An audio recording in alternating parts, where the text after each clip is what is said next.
तो time value of money होता क्या है? टाइम वैल्यू ऑफ मनी का मतलब होता है समय के साथ मनी का, पैसे का वैल्यू गिरते जाता है।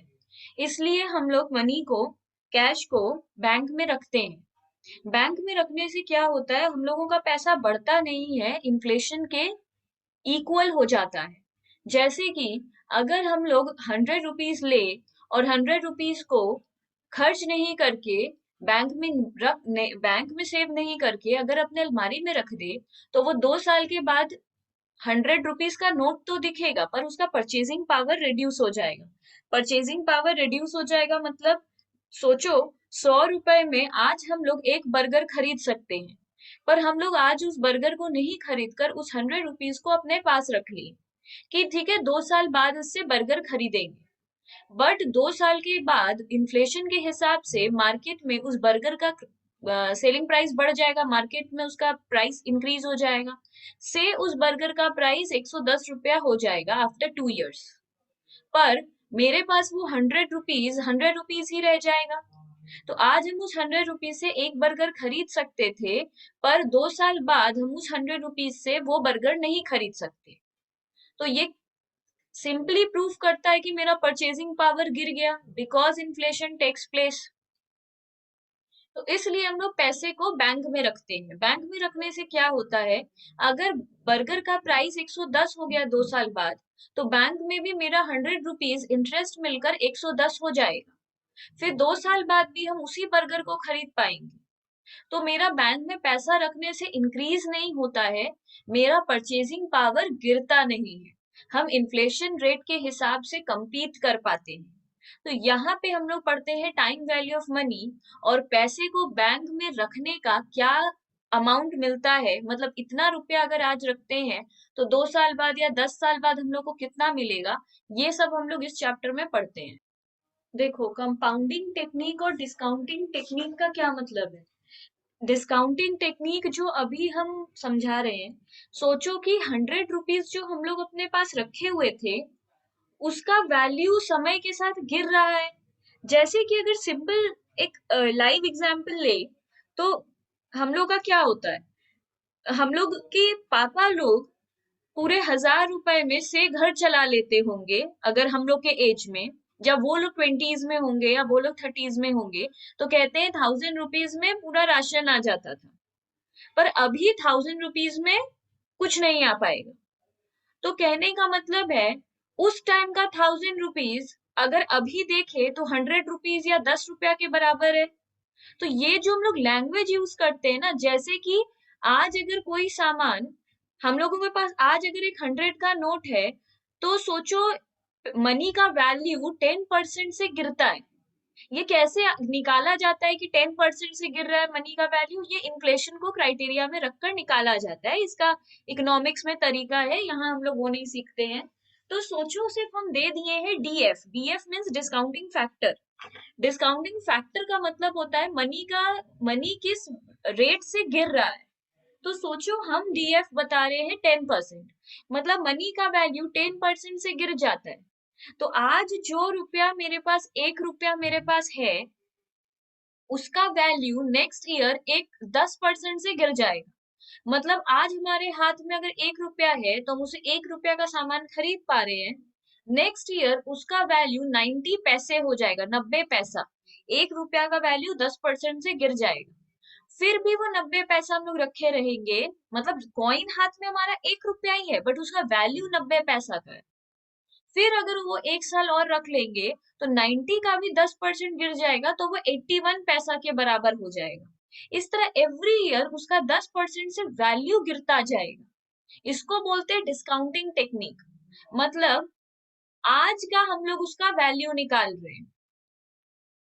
तो कंपाउंडिंग टेक्निक क्या है? कंपाउंडिंग टेक्निक है, अगर आज हम लोग बैंक में 1000 रखते हैं और वो हमको 10% के इंटरेस्ट रेट में पैसा देता है, तो और वो पैसा अगर हम 5 साल तक बैंक में रखेंगे, तो मेरे को कितना रुपया मिलेगा। कंपाउंडिंग टेक्निक में बढ़ा हुआ रुपया पता चलता है, इंक्रीज्ड अमाउंट। डिस्काउंटिंग टेक्निक में हम लोग को गिरा हुआ वैल्यू पता चलता है।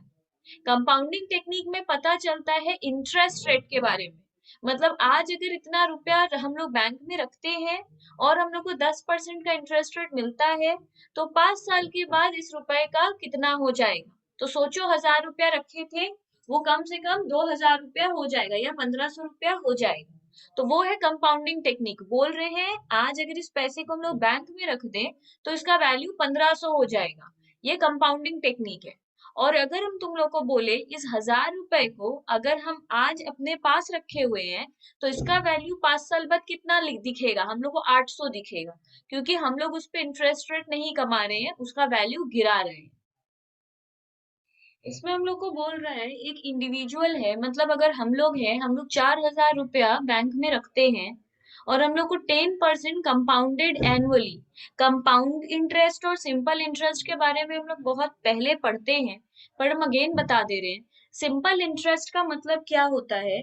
सिंपल इंटरेस्ट का मतलब होता है जहां पे अगर हम लोग 1000, अगर हम 100 रुपए पे तुम लोग को समझाएं तो, रुको, अगर हम तुम लोग को 100 रुपए के हिसाब से समझाएं तो सिंपल इंटरेस्ट के केस में क्या होता है, अगर हम 100 रुपया बैंक में रखते हैं और मेरे को 10% इंटरेस्ट रेट मिलता है तो ये 10 रुपया मिलता है।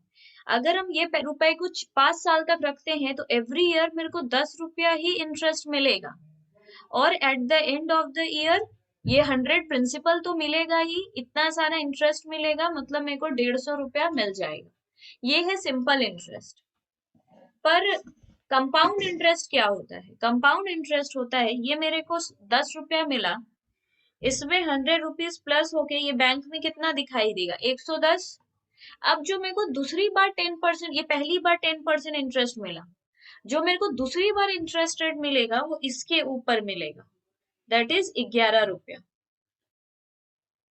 तो दूसरा साल मेरे को इंटरेस्ट कितना मिला, 11 रुपया। इसमें मेरा 110 प्लस हो जाएगा, क्योंकि मेरा प्रिंसिपल अमाउंट ये था, प्रिंसिपल में इंटरेस्ट प्लस होके ये बन जाएगा 121। मतलब हर बार उसमें इंटरेस्ट प्लस हो जाएगा और फिर उसके ऊपर इंटरेस्ट मिलेगा, तो डेफिनेटली इंटरेस्ट रेट ज्यादा मिलेगा। तो इसमें बोल रहा है कंपाउंडेड एनुअली, मतलब प्रिंसिपल में इंटरेस्ट प्लस हो होकर मेरे को इंटरेस्ट मिलेगा 10,000, 10%, और ऐसा 5 साल तक हम बैंक में रखे हुए हैं। तो बताओ 5 साल बाद मेरे को कितना मिलेगा? यहाँ पे ए है अमाउंट, बी है प्रिंसिपल, आर है रेट ऑफ इंटरेस्ट,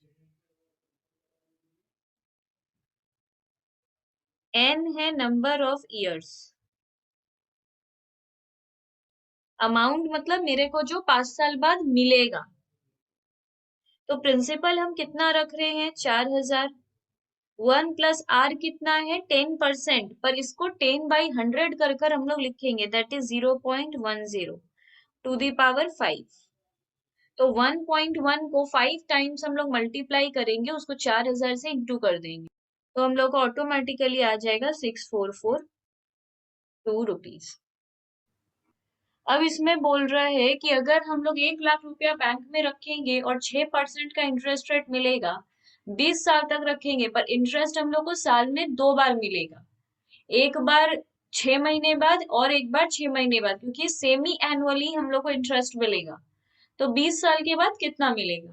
फॉर्मूला हम लोग का बिल्कुल सेम रहेगा, कंपाउंड में फॉर्मूला यही है, पर हम लोग करेंगे क्या, रेट ऑफ इंटरेस्ट को हम लोग, देखो एक चीज याद रखना है, रेट ऑफ इंटरेस्ट को डिवाइडेड बाई 2 कर देंगे, मतलब ये r/2 हो जाएगा, और टाइम को हम लोग मल्टीप्लाई कर देंगे, बढ़ा देंगे। क्यों?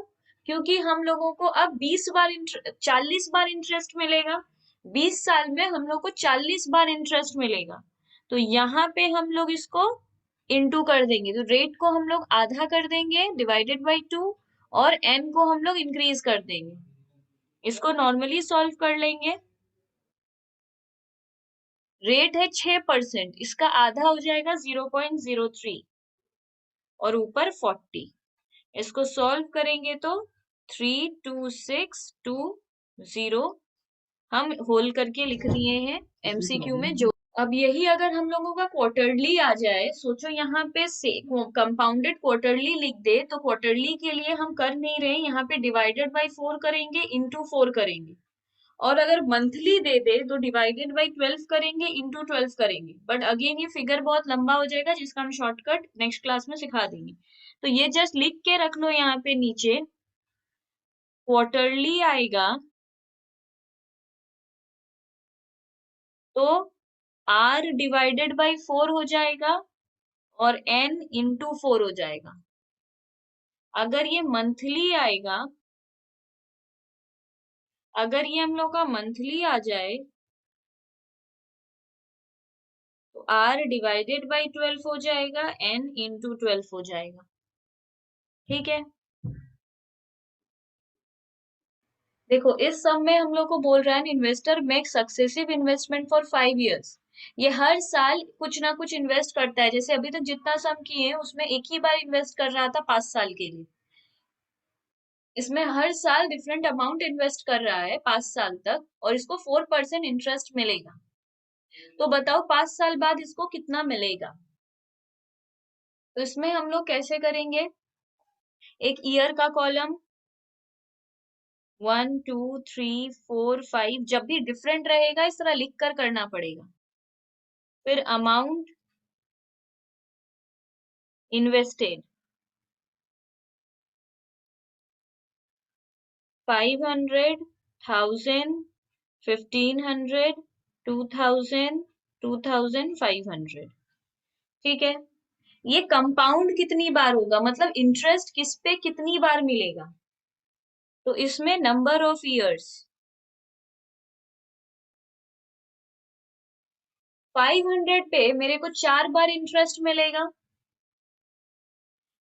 1000 पे मेरे को 3 बार मिलेगा, इस पे 2 बार, इस पे 1 बार, और ये इस पे मेरे को इंटरेस्ट मिलेगा ही नहीं। अब ये इंपॉर्टेंट बात है कि हम इन्वेस्टमेंट करते कब है, at the end of the year और at the beginning of the year. अगर सम में कुछ भी मेंशन नहीं किया हुआ है तो हम लोग अज्यूम करते हैं eight the end of the year. इस सम में देखो क्लियरली दिया हुआ है, an investor makes successive investment for 5 years, his successive investment is shown below। कहीं पर भी नहीं दिया है ये investment beginning of the year में करता है या एंड ऑफ द ईयर में, तो ये अज्यूम्ड रहेगा एंड ऑफ द ईयर में। तो ये वाला जो 2500 है ये एकदम 31 दिसंबर को इन्वेस्ट किया है, तो इसके ऊपर 1 रुपया भी इंटरेस्ट का काउंट नहीं होगा। अब हम लोग यहाँ पे करेंगे कितनी बार कंपाउंड होगा, तो CVIF निकालना पड़ेगा। CVIF कैसे निकलेगा, हम लोग को कितना इंटरेस्ट मिलेगा, 1 प्लस 0.04 तो मिलेगा, पर 4 बार इंटरेस्ट मिलेगा। इस पे हम लोगों को 3 बार इंटरेस्ट मिलेगा, इस पे हम लोगों को 2 बार इंटरेस्ट मिलेगा, इस पे हम लोगों को सिर्फ 1 बार इंटरेस्ट मिलेगा, और इसमें हम लोगों को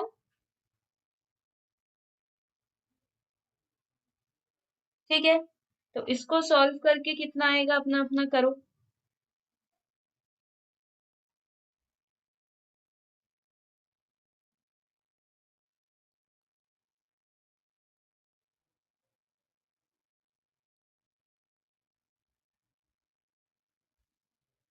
ठीक है, अब यहाँ पे 1.00 ही क्यों ले लिए इंडिसेस के लॉजिक से, कि एनीथिंग किसी भी चीज के पावर में 0 होता है तो वही होता है। ठीक है, तो अभी ये लास्ट में जब भी 0 वाला ईयर रहेगा उसमें सीधे 1 रुपया ले लेना, ऑलवेज 1 रुपया। ये सेम नहीं ले सकते क्योंकि इसका मतलब हो जाएगा इस पे भी 1 है, इसलिए ऑलवेज इस पे 0 0 सिर्फ 1 रुपया ले लेना। अब यहाँ पे हम लोग का आ जाएगा future value, that is amount, हम लोग को कितना मिलेगा। अमाउंट को ही हम लोग फ्यूचर वैल्यू कह सकते हैं, कितना मिलेगा। तो सिंपल है, इसमें कॉन्सेप्चुअली ये समझना है कि 2500 रुपए के ऊपर 1 रुपया भी इंटरेस्ट नहीं मिला, मतलब 2500 का 2500 ही एंड में रह गया क्योंकि 31 दिसंबर को इन्वेस्ट किए थे। तो इसको ऐड कर देंगे तो 7913 आ जाएगा। तो ये हम लोगों का टोटल अमाउंट है जो हम लोग को 5 साल के बाद मिल जाएगा। ये जो इलस्ट्रेशन 7 है ये एनवीटी का सम है, तो एनवीटी का हम फॉर्मूला बता देते हैं। हेडिंग दे दो एनवीटी, याद रहेगा ये एनवीटी का सम है। ठीक है।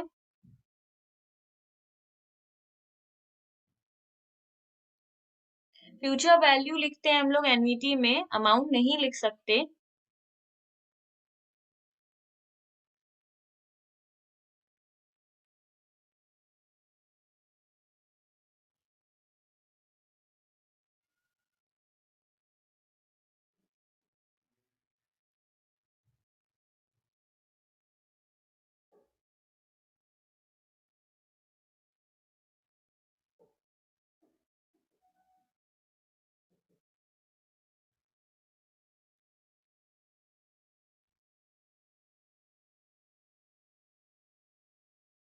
इसमें हम लोग ए क्यों नहीं लिख सकते, फ्यूचर वैल्यू लिखते हैं, ए नहीं लिखते हैं, क्योंकि यहाँ पे ए का मतलब चेंज हो जाता है। ए का मतलब होता है हर साल जो रुपया हम लोग इन्वेस्ट कर रहे हैं, हर साल इसमें हम लोग कितना इन्वेस्ट कर रहे हैं, 5,000 रुपया। तो यहाँ पे हम लोग ए को कंसीडर करेंगे जो हर साल इन्वेस्ट कर रहे हैं। हर साल हम लोग 5,000 इन्वेस्ट कर रहे हैं, तो ए है 5,000, आर है 7, ईयर है 5। तो वही बस हम लोग को सब में पुट करना है। इसमें बोल रहा है professor Neogi contributed 70,000 per year to PPF account in SBI for 15 consecutive years at 8% rate of interest। बोल रहा है हम लोग 70,000 एवरी ईयर अकाउंट में डालते हैं 15 साल तक 8% का। अब बोल रहा है, अब यहाँ पे बोल रहा है mister John deposits 50,000 at the beginning of each year. अभी तक हम लोग जितना भी सम किए उन सब में हम बार बार बोले हैं कि वो एंड ऑफ द ईयर का सम था। इसमें अगर बिगिनिंग ऑफ द ईयर में वो इन्वेस्ट किया है, मतलब हर साल स्टार्टिंग में इन्वेस्ट करता है वो, एट द एंड नहीं, एट द बिगिनिंग, तो डेफिनेटली सेम फॉर्मूला यूज नहीं होगा। तो यहीं पे बाकी पूरा सम सेम है, 50,000 इन्वेस्ट करता है, 5 साल तक इन्वेस्ट करता है, कंपाउंड इंटरेस्ट रेट मिलता है 8%। 5 साल के बाद उसको कितना मिलेगा, बट चेंज कहाँ पे आ गया है, ये बिगनिंग ऑफ ईच ईयर में है। अगर बिगनिंग ऑफ ईच ईयर का सम होगा तो पूरा एंड वाला ही फॉर्मूला होगा, सिर्फ ये भी ऐड हो जाएगा। तो एक काम करो, यहाँ पर इस फॉर्मूला के बाद में यहाँ पे हेडिंग दो एट द एंड, ये एंड के फॉर्मूला के लिए है। और अगर हम लोग को देगा बिगनिंग में इन्वेस्ट हुआ है तो ये फॉर्मूला है।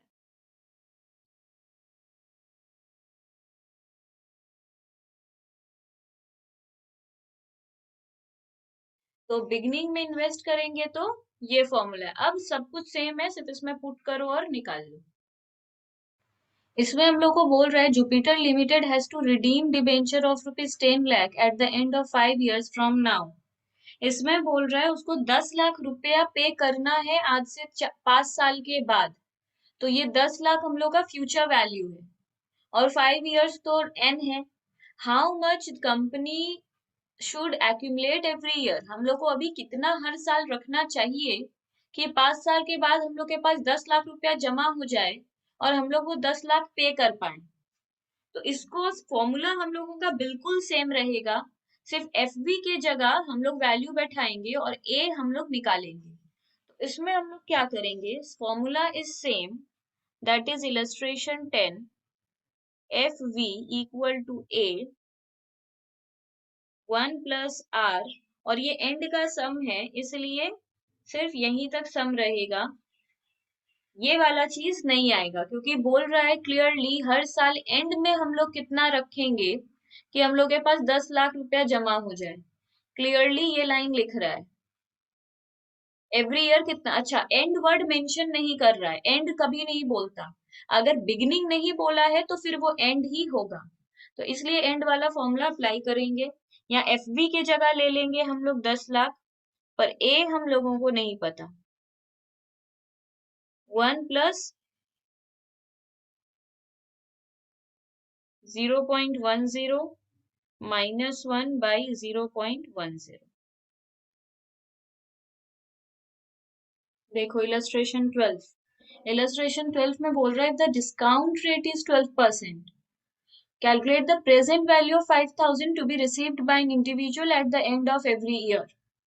तो हम लोग को इसमें क्लियरली बोल रहा है कि अगर हम लोग 5,000 रुपए का आज का प्रेजेंट वैल्यू निकाले अगर हम लोग by an individual at the end of year 5, अगर आज हम लोग 5,000 रुपया हम लोग के पास है, तो बताओ पांच, मतलब अगर उसको हम लोग घर पे ही रखे रहे, तो 5 साल बाद उसका वैल्यू क्या हो जाएगा। अब बैंक में नहीं रख रहे हैं, अब हम लोग उसको घर पे रखे हुए हैं 5,000 को, और बोल रहा है कि 5 साल तक तो वो घर पे ही रखा हुआ है, तो डेफिनेटली उसका वैल्यू गिर जाएगा। तो किस रेट से गिरेगा, 12% के रेट से गिरेगा। तो यहाँ आता है डिस्काउंटिंग फैक्टर वाला कॉन्सेप्ट। तो इलस्ट्रेशन 12 में अगर हम लोग को प्रेजेंट वैल्यू निकालने बोलेगा, तो इसको पीवी बोलेंगे। ये ए है, 1/1, ठीक उस फॉर्मूला का उल्टा। ये ऊपर रहता था 1 वाला, मतलब आर नीचे रहता था, ये थोड़ा सा ऐसा दिखेगा। ठीक है, यहाँ पे पीवी का मतलब है प्रेजेंट वैल्यू। बाकी सब हम लोग का कांस्टेंट है और किसी चीज का मीनिंग नहीं लिखा रहे हैं, तो सारा पुट कर लो।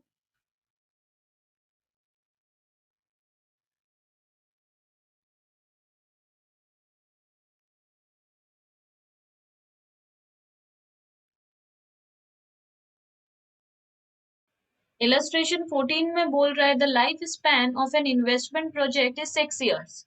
हम लोग जो प्रोजेक्ट का मतलब बेसिकली मशीन समझकर करना तो ज्यादा आसान होगा। हम लोग एक मशीन खरीदें जिसका 6 साल का लाइफ है। During its span it creates an inflow of cash.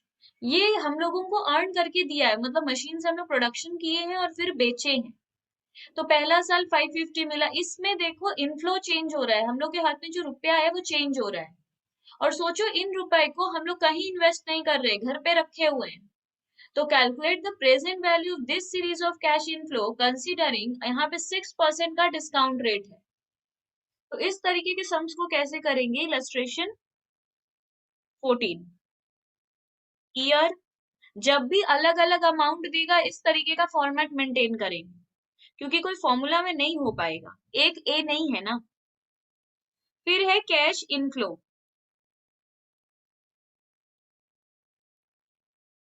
550, 750, 800, 850, 900, 950।